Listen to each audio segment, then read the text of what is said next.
Bismillahirrahmanirrahim. Nawaitu ta'alluma wa ta'lima wa tadhakkura wa tadhkira wa naf'a wal intifa'a wal ifadata wal istifadata wal hissa ala tamassuki bi kitabillahi wa sunnati rasulillah sallallahu alaihi wasallam wa du'a ilal huda wa dilalata alal khairi tiqa'a mardatihi wa qurbihi wa thawabihi husnul khatimah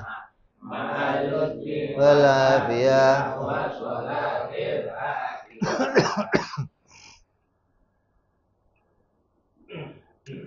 Bismillahirrahmanirrahim. Alhamdulillahirabbil alamin. Wassalatu wassalamu ala asyrafil anbiya'i wal mursalin.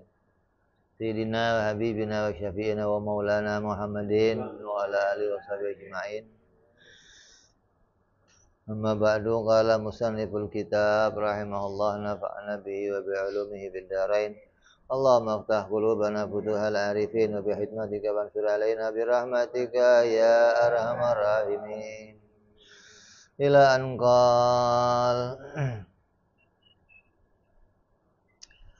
Kemarin sudah kita bahas tentang rukun-rukun puasa. Kita sudah bahas rukun puasa yang nomor 1 dan nomor 2. Kemudian ada penambahan dari Imam Nawawi tentang beberapa cabang-cabang persoalan.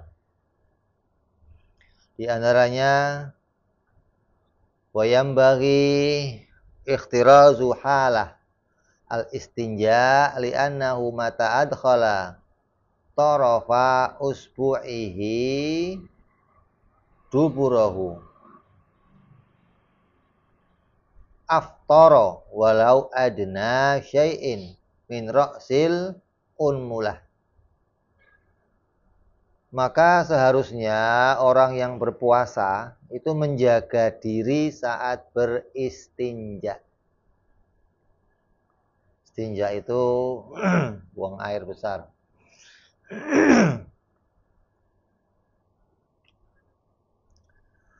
Karena sungguhnya ketika ia memasukkan ujung jarinya ke dalam duburnya, maka batal puasanya. Walaupun yang masuk hanya secuil, ujung jarinya aja masuk, batal. Ketika cebok, maka yang harus masuk apanya? Perut. Perut jari, bukan ujung jari. Kalau ujung jarinya masuk, maka batal puasanya. Kalau lagi nggak puasa, nggak apa-apa, mau dibersihkan sampai. Tapi kalau puasa akan membatalkan puasanya. Wa kadza law fa'ala bihi ghairuhu dzalika bi idznih. Begitu pula kalau ada orang lain yang memasukkannya atas izin dia, maka batal. Kayak dia sakit, namanya di rumah sakit, ya udah, maka batal puasanya.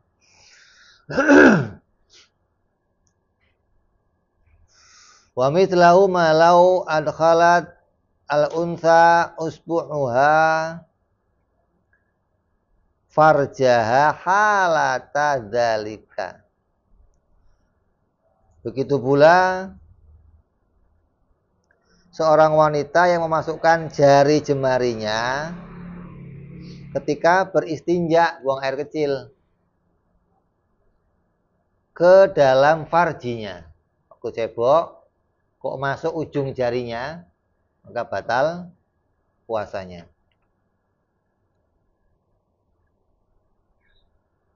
Makanya kalau puasa, yang wajib bagi wanita itu hanya membasuh bagian yang kelihatan dari farjinya. Kalau dia nongkrong tuh, apa yang kelihatan itu yang dibasuh. Nggak boleh lebih dalam lagi.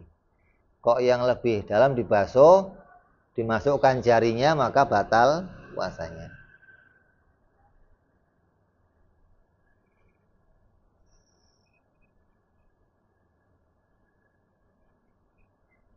Seandainya orang yang berpuasa itu menusuk dirinya atau ditusuk sama orang lain,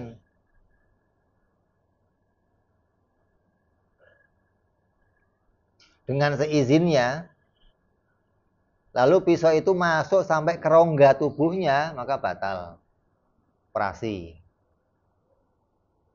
Sampai masuk ke rongga tubuhnya, batal.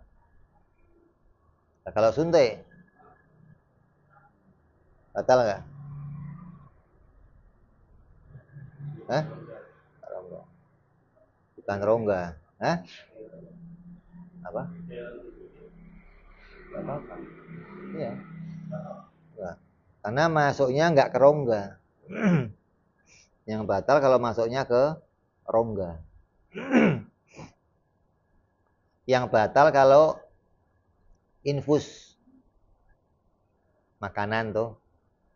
Karena dia langsung menuju ke perut. Infus kan pengganti makanan. Jadi kalau infus itu nggak batal, orang kaya enak ntar. Nah, tinggal infus seharian nggak repot dia. Nggak lapar nggak apa maksudnya. Jadi kalau yang dimasukkan itu, masukinnya nggak batal. Tapi ketika yang dimasukkan itu cairan infus untuk masuk ke rongga perut, maka batal. Begitu pula ia memasukkan ke dalam lubang saluran kencing atau ke telinganya sebuah kayu, tusuk gigi atau tusuk apa? Atanbat umpamanya. Yang sampai ke kendang ujung, maka batal puasanya. Atau masukin ke lubang helmnya, kayak apa namanya, kateter. Atau masuk air, ente mandinya pengangguran, ente cangapin ke atas. Hah? Nganggur. Maka masuk air situ batal. Itu nggak batal. Karena masuknya bukan ke rongga. Dia bukan lubang kan, mata itu bukan lubang kan. Yang lubang kan hidung, telinga, mulut, kemaluan dua, depan belakang, itu lubang. Kalau mata bukan lubang, makanya kan tadi suntik juga nggak batal. Mata, tetes nggak batal.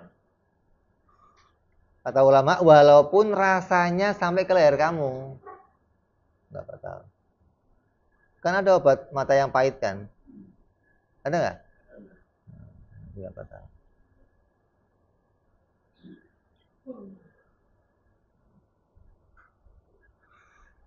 Atau wal ikhlil. Ikhlil itu pentilnya harim. Kok kemasukan sesuatu batal. Kalau pentil kamu ada lubangnya? Ada lubangnya. Kalau masuk dari situ sesuatu batal.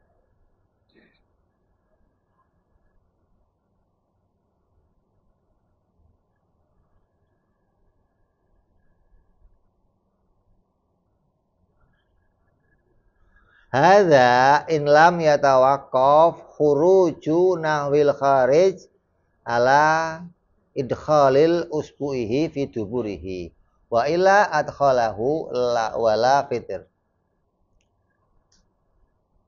Hal ini jika tidak tergantung keluarnya sesuatu dari dubur itu harus dengan memasukkan jarinya. Kalau keluarnya kotoran itu nggak tergantung dari itu, maka memasukkan sesuatu jari ke dubur hukumnya batal. Beda kalau nggak dimasukin, nggak keluar, maka nggak batal, karena udzur jadinya. Mungkin kayak orang apa? Bebelen. Nggak bisa apa? Keluar, perlu dicongkel. Kalau dicongkel baru bisa keluar. Mungkin tainya kayak batu koral. Ya mungkin ada yang nyelip di situ apa gitu. Kalau nggak dicongkel nggak keluar. Aku. Ini nggak harus bentuknya kotoran, apa aja yang mau keluar kok nggak bisa keluar harus apa? Congkel untuk masuk maka nggak batal. Kalau tidak maka nggak boleh memasukkan jarinya maka batal. Kalau nggak ada apa uzur. Kalau ada uzur maka nggak batal. Qala al-Hajuri al-Khatib atas pendapatnya Syekh Khatib wa mithluhu al-asbu ghaid kharaja minhu walam yang fasil. Begitu pula sama dengan ujung jari yaitu kotoran orang yang belum terpisah. Keluar kotorannya nih BAB nih. Belum sampai terpisah, masuk lagi batal. Nah, kalau orang BAB itu yang tenang, pas keluar, nah ini repot nih. Kaget, selep masuk lagi. Asal udah nongol nih, batal.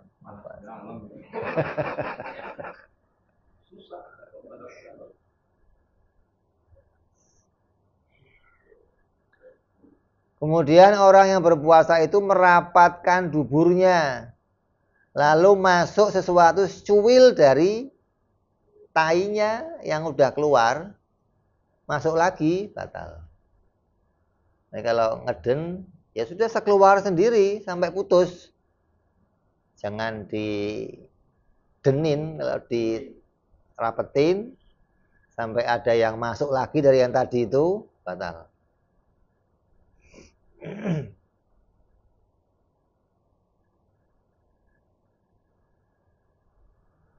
Nanti yang masuk itu maksudnya yang pernah keluar loh. Yang sudah pernah keluar nongol, kok masuk lagi maka batal. Kalau yang belum keluar, masih ngeden doang belum keluar, nggak jadi, ya nggak ada masalah. Masalah kalau sudah keluar. Nah, sungguhnya tai itu keluarnya dari perut besar, disertai dengan dia nggak butuh untuk merapatkan. Artinya nggak usah kamu putus, dia akan putus gitu loh. Kan tai nggak 2 meter kan enggak kan? Kecil-kecil kan? Keluar ya putus, keluar putus gitu loh. Sehabisnya sendiri, setuntasnya gitu loh. Jangan diputus di tengah jalan. Ya kalau orang mau terima fulus kadang kaget begitu sur, wes ngeden juga main putus saja ada orang datang bawa amplop, wow, nah ini yang repot. Nah iya. Ini mau minta fulus apa ngasih fulus?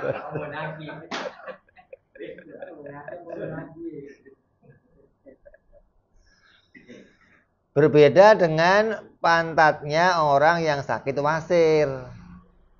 Kalau wasir kan kayak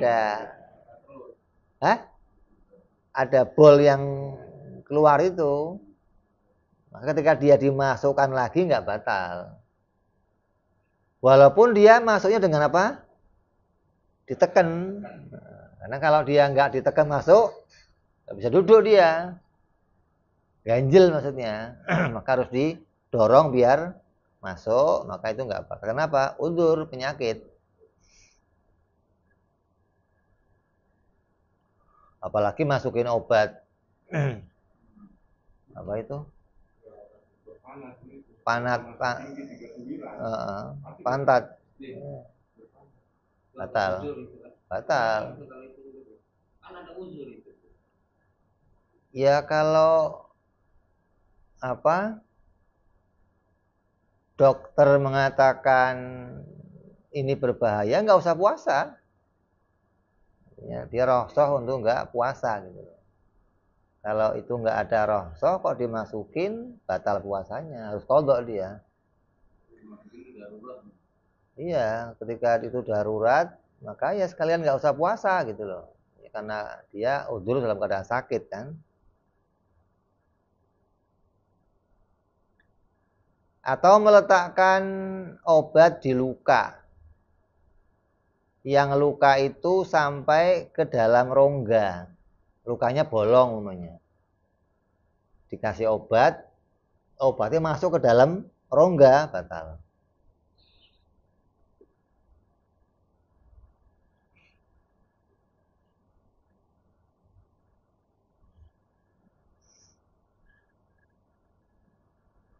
Atau dia masukin tadi, perutnya bolong, masukin obat kok sampai ke dalam perut, maka batal.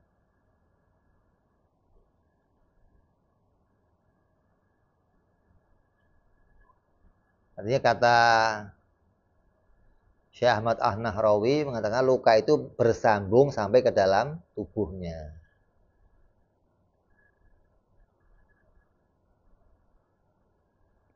I'lam anna minal aini dukhan al-hadithu al-an al-musamma bitunun la'anallahu man ahdathahu fa'inahu minal bida'il gobihah fayafturu bihi. Sama dengan rokok yang sekarang ini baru diciptakan. Ini pengarangnya kapan? Baru diciptakan. Ya. Yang sekarang dinamai dengan tembakau. Semoga Allah melaknat orang yang menciptakannya. Semoga. Yang menciptakan rokok. Pengarangnya siapa? Kok sampai ada rokok dibuat? Karena sesungguhnya benda itu termasuk hal yang buruk. Termasuk bagian dari bid'ah-bid'ah. Maka batal puasanya sebab dengan merokok. Pernah Syekh Az-Ziyadi memutuskan fatwa rokok nggak batal. Diprotes. Ente nggak tahu rokok, nggak tahu. Makanya jangan diputusin. Begitu dicek sama dia, oh ternyata rokok itu ada bekas yang masuk gitu loh. Nikotinnya itu. Taunya bagaimana? Kalau diisep, terus kamu taruh di tisu, ada yang nah, itu yang batalnya itunya gitu loh. Kalau asapnya doang nggak batal. Karena ada sesuatu lain yang masuk, maka batal.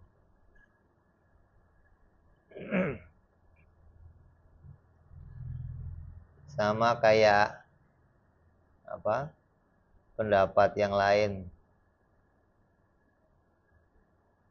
Daging yang gede kalau dibakar jadinya kemana itu? Yang separuhnya kemana? Hah? Nah, nguap. Ini isep bermasalah. Ada pendapat. Apalagi yang dibakar daging yang haram. Babi.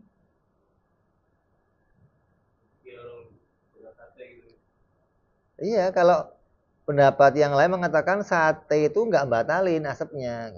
Kenapa? Karena asap yang masuk dari sate itu kamu keluarin nggak ada bekas apa-apa gitu loh. Beda sama asap rokok.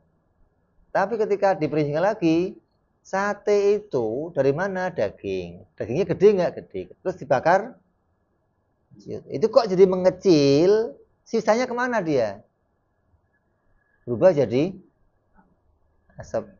Kamu telan, batal. Saya mengatakan lagi nanti najis. Termasuk najis orang nyium apa? Bakarannya apa? Babi kena ke baju. Najis. Nah, barangnya haram. Terus baju diapain? Cuci 7 kali.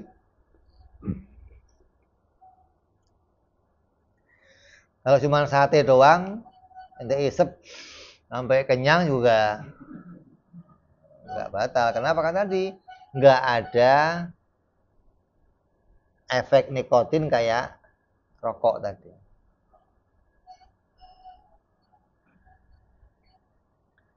Setelah Az-Ziyadi tahu begitu, maka fatwanya ditarik kembali, nggak jadi apa?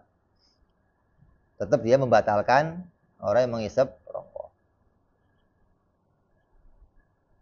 Dulu sampai rame, artinya orang-orang mau mempraktekkan hukum puasa itu batalin rokok apa enggak, hujahnya macam-macam. Ada yang enggak apa-apa, yang penting ngisapnya dari hidung, jangan dari mulut. Terus mau dihelah macam-macam, udah pokoknya batal gitu aja, selesai. Makanya 5 lubang kan itu kan. Itu. Makanya 5 lubang itu kan. Sate juga dari hidung, tapi nggak batal.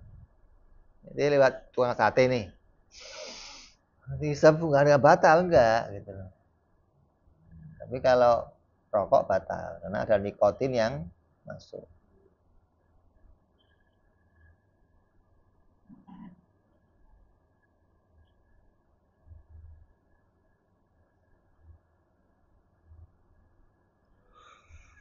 Terus sama kayak tadi.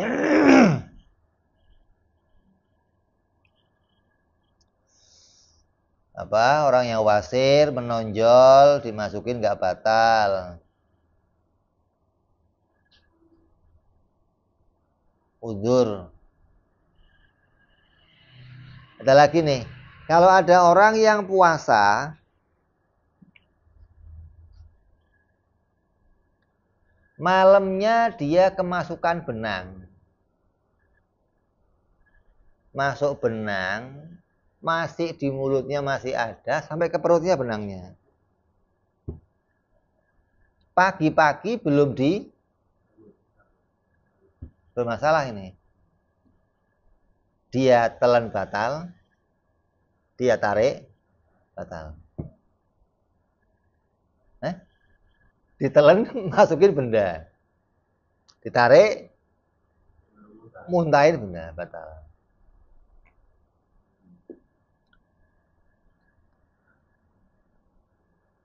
Kalau nggak dia apa-apain gimana? Ya udah nggak masalah, nggak masuk, nggak keluar. Tapi kalau dia sholat, batal sholatnya.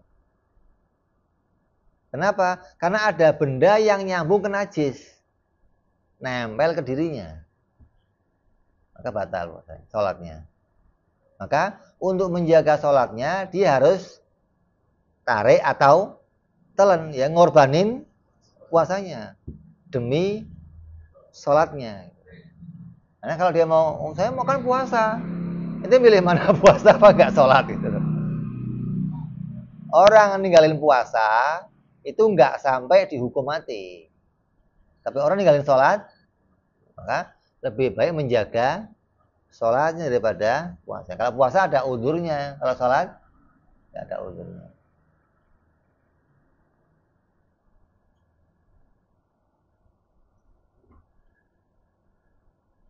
Jadi yang dilakukan apa? Kalau nggak bisa dipotong benang itu sampai ke, ya harus ditarik atau ditelan. Kok bisa dipotong sampai ke ujung apa? Lehernya, selesai masalahnya. Bisa dipotong. Ya selain itu mau nyangap-nyangap, potong ke situ. Kalau yang kepotong amandel kamu ya sekalian udah.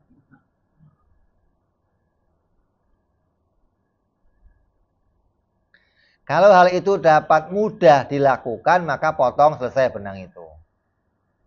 Dan menelan benang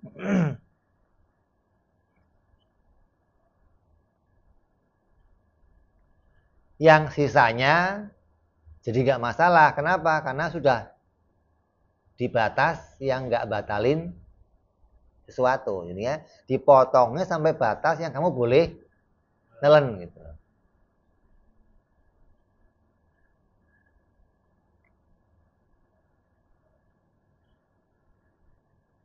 Karena di dalam rongga itu ada tempat huruf kha dan tempat huruf H. Kha itu lebih di luar, H lebih dalam. Ada H, ada kha. Kalau kha, batas kha itu nanti kalau wudhu boleh tuh. Itu di batas kha. Kok lebih dari kha batal. Masuk dalam udah.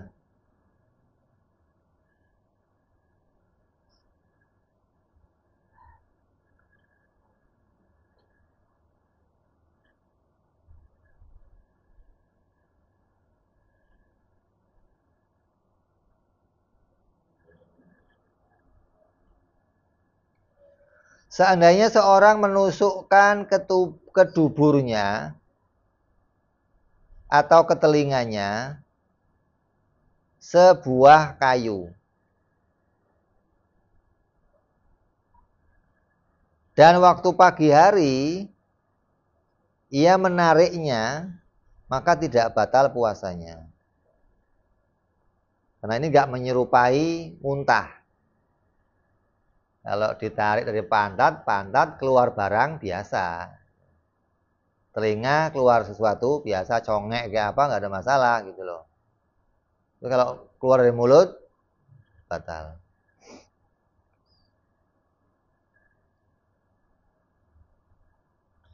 Beda seperti apa? Benang. Kalau benang tadi apa? Batal. Karena hitungnya seperti apa? Muntah kalau ditarik.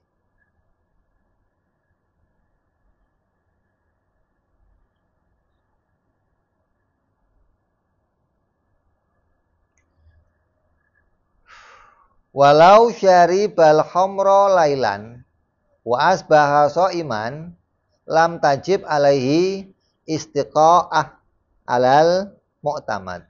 Seandainya seorang minum arak di malam hari dan ia memasuki pagi hari sebagai orang yang berpuasa, maka tidak wajib baginya menyengaja muntah mengeluarkan arak itu. Sudah masuk, sudah royit, ngapain lagi?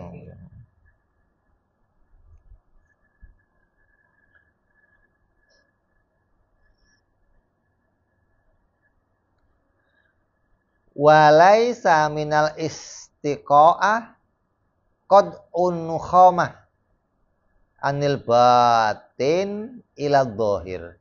Dan tidak termasuk pemuntahan, pemutusan dahak, mengeluarkan dahak dengan sengaja dari bagian tubuh keluar.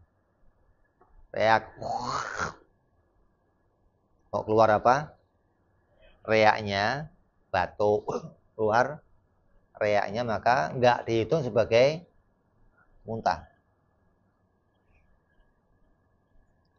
Maka hal itu tidak berbahaya, tidak membatalkan puasa menurut pendapat yang paling sahih atau secara mutlak.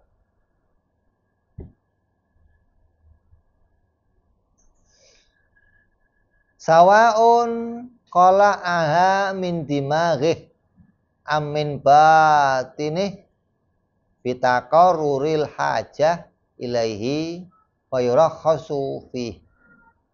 Sama saja ia melepaskan dahak itu dari otaknya atau dari bagian dalam tubuhnya perut dengan bentuk berulang-ulang kebutuhan untuk melakukannya, maka rukhsah ditolerir dalam perbuatan tersebut.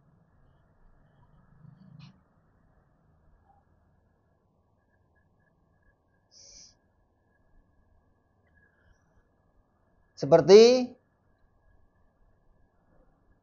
seandainya dahak itu turun dari otak, kan yang namanya lendir itu kan dari atas ada, dari bawah ada. Nah, orang kalau gurah itu gurah, ada yang dari dalam, ada yang dari atas. Orang tidur lah tidur ngiler, bisa dari dalam, bisa dari atas. Nah, kalau tidurnya pakai bantal, ngilernya dari atas. Kalau dia nggak pakai bantal, ngilernya dari bawah, maka najis. Dahak yang turun dari otak dengan sendirinya dan menetap di bagian luar rongga mulut atau di paru-paru karena sebab terdapat penyakit batuk, lalu ia membuang dahak itu, maka tidak apa-apa secara pasti. Atau dahak itu masih tetap ada di tempatnya, maka yang seperti itu pula tidak membatalkan puasa. Lalu jika ia menelan dahak itu setelah keluar dan menetapkannya di batas bagian luar rongga mulut, maka batal puasanya secara pasti.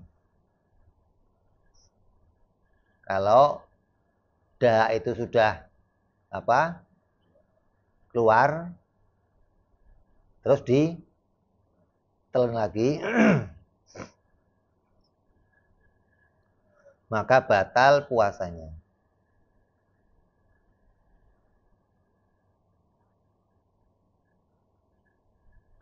Artinya keluar itu udah kamu demin, brol keluar gitu. Terus telan lagi, maka batal.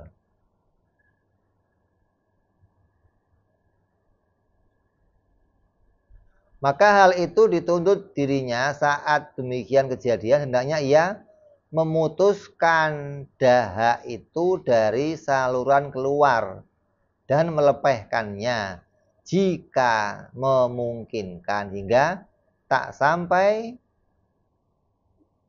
dari dahak itu sesuatu sedikit pun yang ke bagian dalam tubuh. Artinya sekalian dilepehkan, dikeluarkan.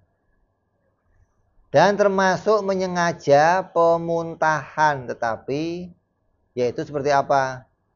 Mengeluarkan lalat yang sampai masuk ke huruf H.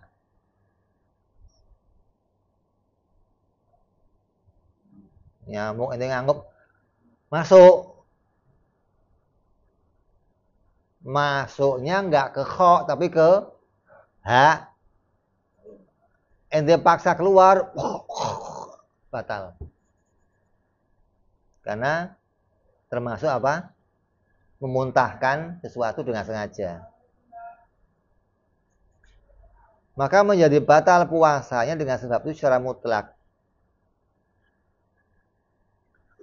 Namun ia boleh mengeluarkan lalat itu disertai dengan wajib mengqadha puasanya jika berbahaya bagi dirinya dengan masih ada lalat itu di rongga tubuhnya. Kok sampai nyangkut di sini? Hidup lagi.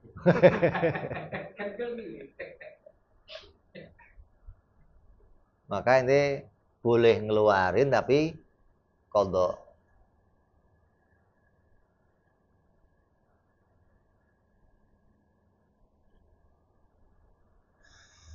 Summa i'lam anal istimna biyadihi au biyadi zaujihi au jariyatihi yaftur bih.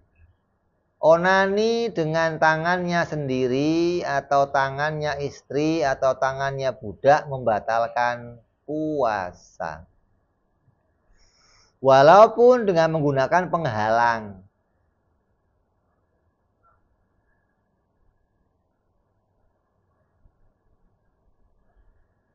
Walaupun pakai penghalang, kan nggak langsung kena ke barangnya, ditutupin sarung lah. Batalnya kenapa? Karena dia menyengaja, dia tahu hal itu dan itu dilakukan atas maunya sendiri. Dia nyuruh istrinya, nyuruh budaknya. Dan letak sebab batalnya dengan sebab persentuhan kulit apabila keadaan kulit yang disentuh itu dapat membatalkan wudhu persentuhan dengannya. Walaupun berupa farji yang terpisah dari tubuh sekiranya masih tetap namanya farji. Ada farji copot, ada farji copot.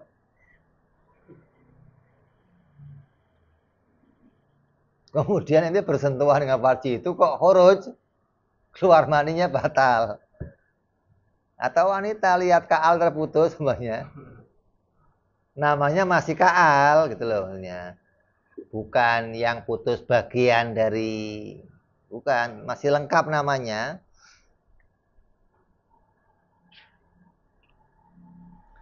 Maka batal dengan sebab menyentuhnya.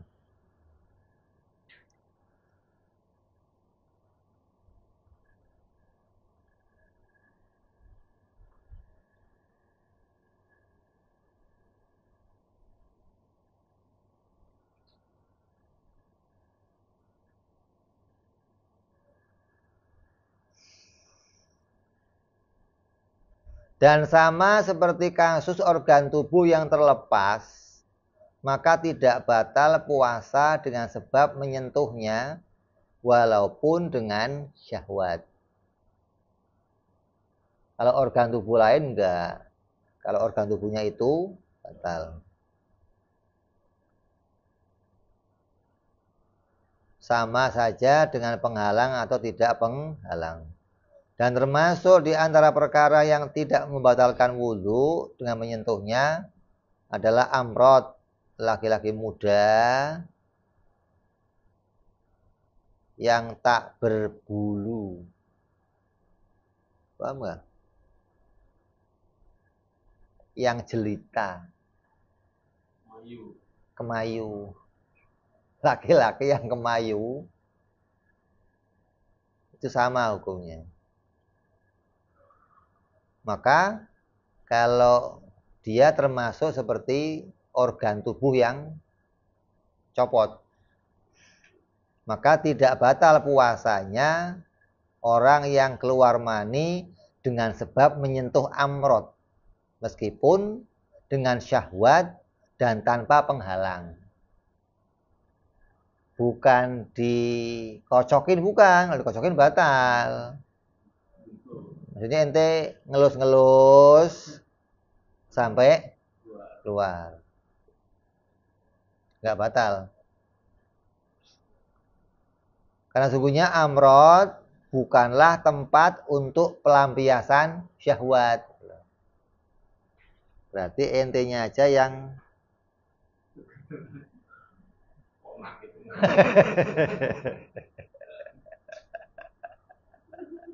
udah sampai puncak kali. Berbeda dengan mahram.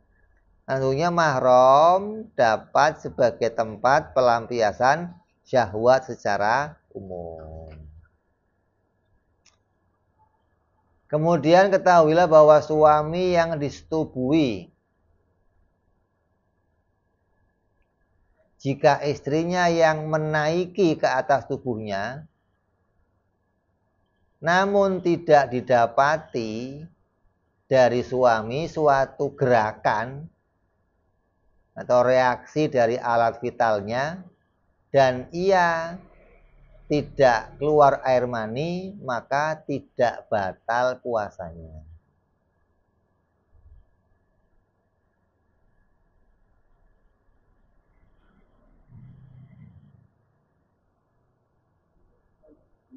Ini mah peluh kayaknya, Sur. Hah? Lakinya peluh.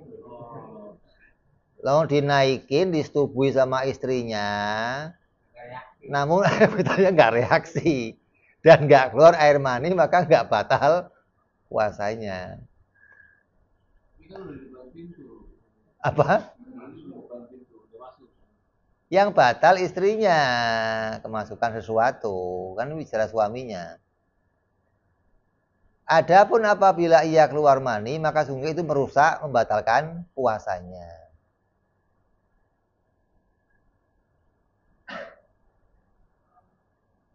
Maka seperti keluarnya air mani dengan sebab persentuhan kulit pada selain organ tubuh selain farji.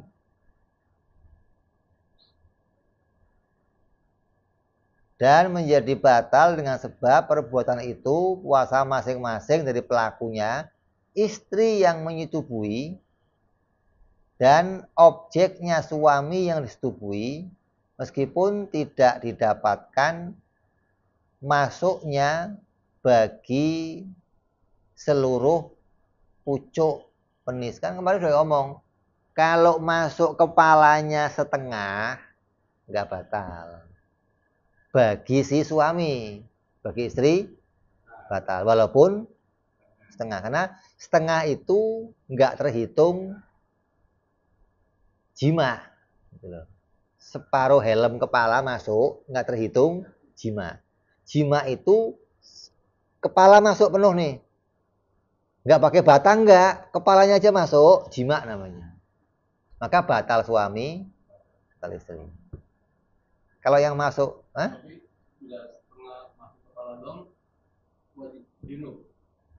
setengah kepala nggak dihitung jima. Kalau sudah kepala masuk jima, mandi junub, batal puasa dua-duanya. Kalau masih setengah kepala yang batal, istrinya. Jari si cuwil aja batal kan tadi, apalagi setengah kepala. Setengah kepala itu berapa senti? Tergantung ukurannya. Tergantung ukurannya.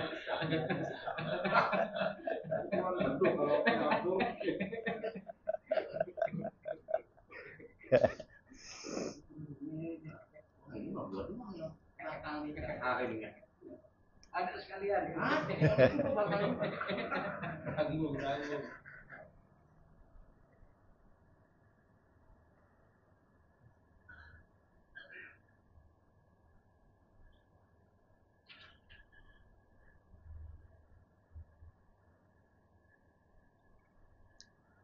Maka tidak wajib membayar kafaroh bagi laki-laki tadi, karena tidak berbuat. Akan tetapi wajib membayar kafaroh bagi si wanita,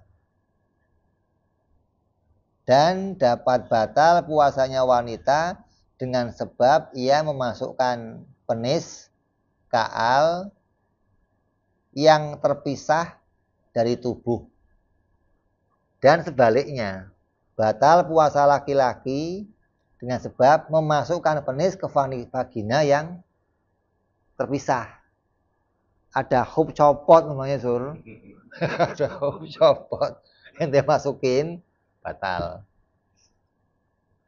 Jadi kalau kafarohnya, wanita itu nggak punya kafaroh. Yang punya kafaroh itu laki-laki. Tapi kan kasusnya laki-laki itu nggak ngapa-ngapain gitu loh. Berkosa.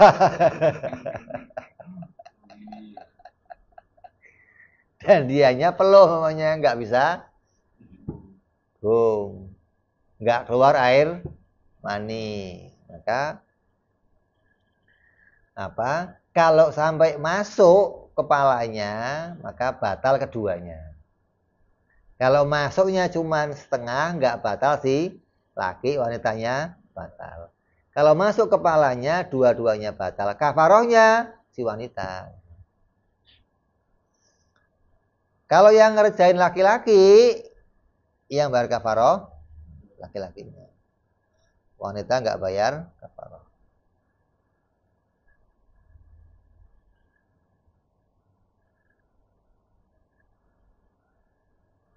Dan tidak ada konsekuensi hukum apapun bagi pemilik alat vital yang terpisah, baik laki-laki maupun perempuan. Ya nggak batal, udah terpisah. Hanya kalian itu pisah, dipakai sama wanita. Wah itu yang nggak ada urusan, nggak, gua udah terpisah sama gua, bukan gua yang urusannya.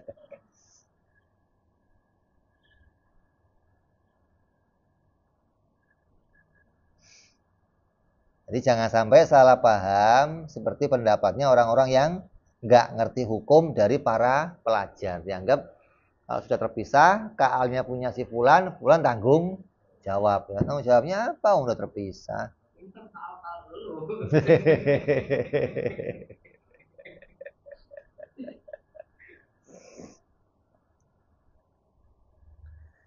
Terus wasali tua rukun yang ketiga adalah soimun.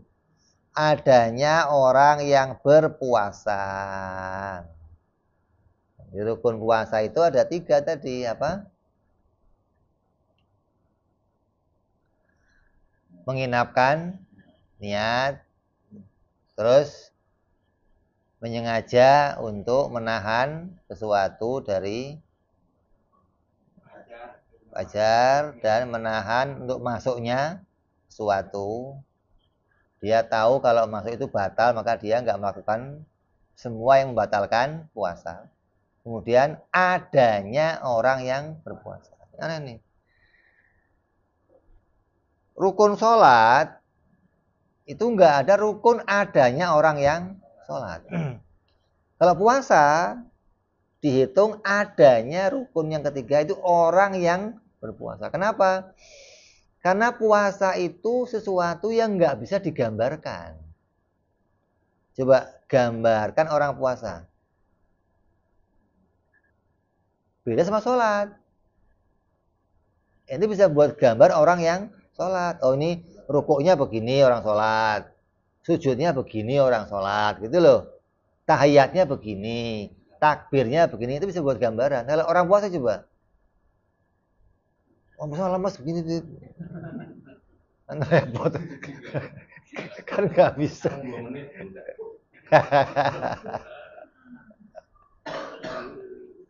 Nggak ada gambar orang yang.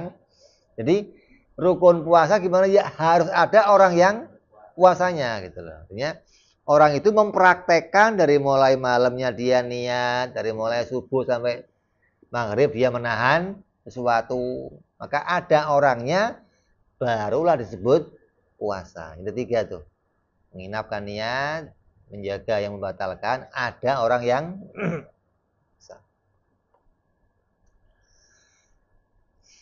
Qala Aswaifi ad-dusaim huna ruknan li adami wujudi suratin lisaim bil kharij kama fi nahwil ba'.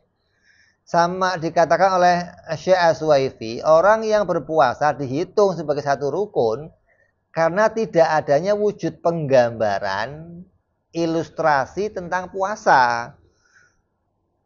Di dalam realitanya sama seperti orang yang jual beli. Coba gambarkan orang yang jual beli. Apa gambarannya? Ya,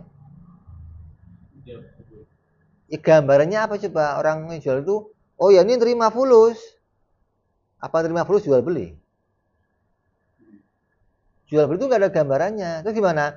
Adanya orang yang bertransaksi jadi rukun gitu loh. Kayak ini, orang yang berpuasa, adanya orang yang berpuasa jadi rukun. Jual beli begitu, rukunnya apa? Adanya orang yang bertransaksi. Maka karena jual beli nggak ada gambarannya kayak apa. Oh kalau jual itu ya ngasih begini, apa ngasih begini itu jual. Kalau itu saya kasih barang, oh saya jual. Enggak. Ini gambaran jual beli itu nggak ada, kecuali langsung dipraktekkan. Ini saya memberi, kamu nerima, duitnya di. Nah itu prakteknya orang yang jual beli gitu loh. Jadi dimasukkan pula dalam sebuah rukun. Dijual beli ada rukunnya apa?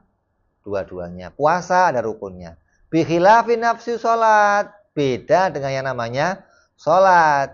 Ali anna laha suratan. Sholat itu ada surahnya, ada gambarannya fil kharid. Yumkina ta'alukuha wa tasawuruha biduni ta'akuli musalli. Karena sungguhnya terdapat penggambaran dalam realita dan memungkinkan untuk membayangkan sholat dan menggambarkan tidak perlu wujudnya orang yang sholat gitu loh. Kalau jual beli harus wujudnya orang yang jual beli. Puasa harus wujudnya orang yang baru ada gambarannya. Oh ini tuh orang puasa. Oh ini tuh orang jual beli gitu loh. Kalau sholat nggak perlu menghadirkan orang yang sholat. Nanti mau orang yang sholat mana? Panggil, oh, kamu sholat dong. Begini loh, nggak perlu gitu loh. Itu bisa praktekin. Ini loh rukuknya, ini loh sujudnya, ini loh. Itulah yang menjadi rukunnya berpuasa ada 3. Selanjutnya akan membahas perkara tentang yang wajib dengan perkara yang namanya kafaroh dan hal-hal lain yang dituturkan bersama di dalam puasa, insya Allah. Wallahu a'lam bishawab. Wa ila hadratin Nabi. Al-Fatihah. A'udzubillahi minasyaitonirrajim. Bismillahirrahmanirrahim. Alhamdulillahi rabbil alamin arrahmanir rahim maliki yaumiddin iyyaka na'budu wa iyyaka nasta'in ihdinas siratal mustaqim siratal ladzina an'amta 'alaihim ghairil maghdubi 'alaihim waladdallin amin. Ya rabbana i'tarafna bi annana iktarafna wa annana asrafna 'ala ladha ashrafna fatub taghsil kulli haubah wa dhullana aurati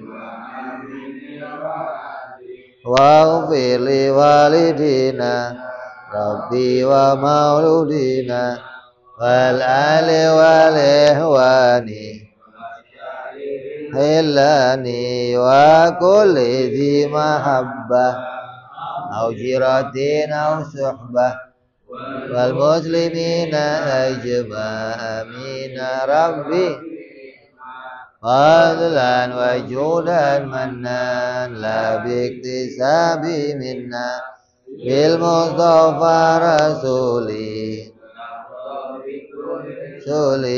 salla wa sallam rabbi alaihi adal habbi wa alihi wa sahbi idada tazi suhbi walhamdulillahi bil badi wa tanahi wa ana rabbika rabbil izzati amma yasifun wa salamun alal mursalin alhamdulillahi rabbil alamin. Assalamualaikum warahmatullahi wabarakatuh.